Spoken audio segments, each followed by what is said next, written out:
السلام عليكم جميعا. أنا بالعادة عندي كناري بحطن برا، وبلاقي البس قاعد برا عندي.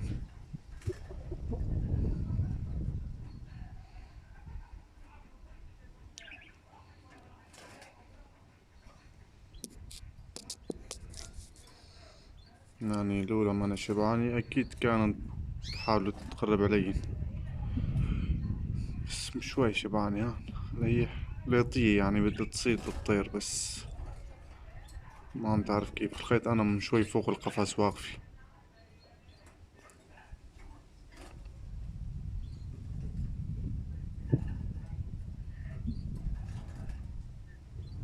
تعال خي،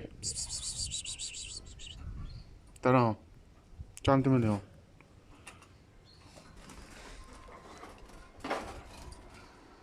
شفته؟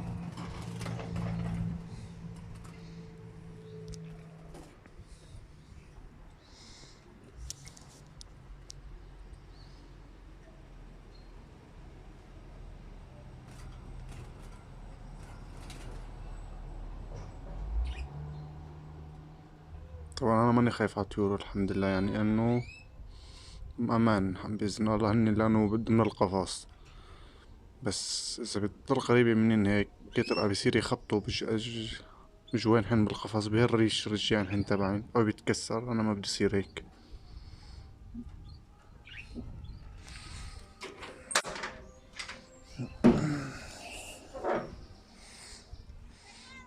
شو؟ تعال.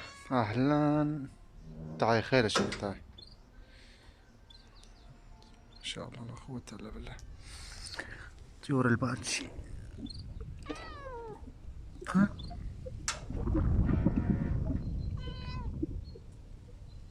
تعال. هي طيور الباتشي،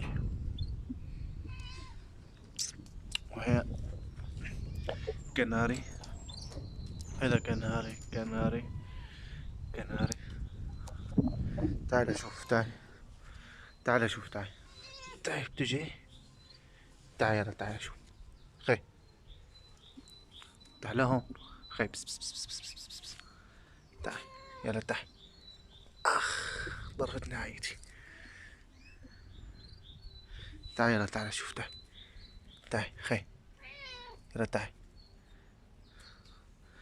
تعال هون، تعال خي. تعال.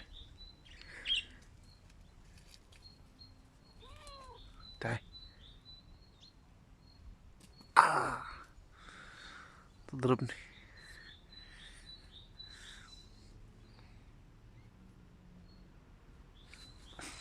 يلا الحمد لله شفناي.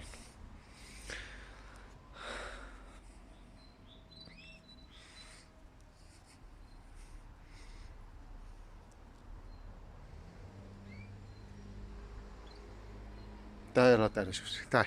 تعال تعال تعال تعال تعال.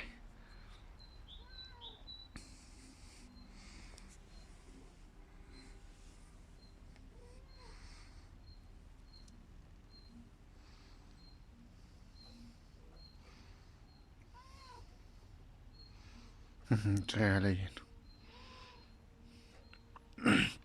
يعني اللي عم يربي طيور ينتبهوا من الشغلة. هلا هني ما بيتخاف عليين، بس نخاف من شغلتين. هي الطيور انه تنعلف، يعني معلوفة من قلة طيور محصورة.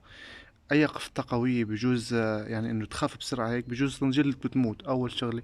وتاني شغلة انه هي بس بالنادر، لانه اذا كان عندك كتير انت بالبيت بضل رايح جاي ولا حركة ما بنخاف منه. بس اللي بنخاف انه لما بيقرب مثل هيك نوع او نوع طيور جارحة بتلاقيها كذلك الامر على القفص هون. فبدك تنتبه، لانه ما بنخاف انه يقدروا يجيبوا او شيء. لا. هلا اذا كان حرف بلكون اكيد بخاف يوقع على القفص، بس اذا مثل انا هون حاطنه بالجنين هيك على الارض لانه ما عندي محل علقن فيه، فبيخاف انه بيتكسر جوانحين، بس لانه بصير يخبطوا على الخوف. بصير يخبطوا بخبطوا بخبطوا، بصير يدق جوانحين هون ومن هون. بصير هالحالة هون بصير الروس تبع الجانح تبعه من هيدا مثل هون بيتكسر، بصير معه تقصف. هلا في عندي طيرة انا صاير معها هيك اللي هي هي، في عندها تقصف بروس جانحها.